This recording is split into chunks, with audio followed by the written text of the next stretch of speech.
来讲，台湾一位教师张立泽，因为有中国的登记证，去互陆委会废除台湾的身份。未来因若要来台湾，就要申请入境的许可。也最后嘛是因为有中国的登记证来注销台湾的身份的这个第一例。好，这边这个张立泽的反击讲，两花条例也无明确规定讲有中国的登记证就会失去台湾的身份，批评陆委会是非法贷款。那已经废止张立奇的台湾身份哈，那未来他如果要来台湾，必须要依照两岸条例相关规定申请入境许可，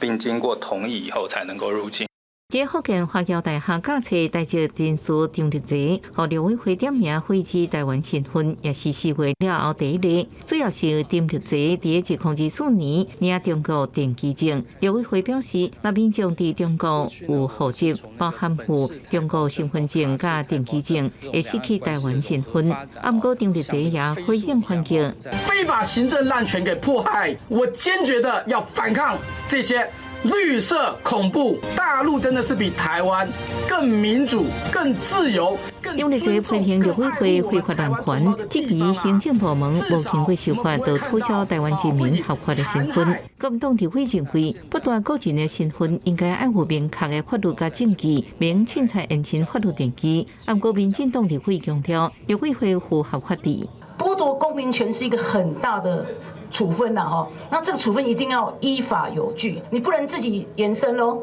因为法律规定就是护照跟户籍哦。陆委会对于已经在中国设有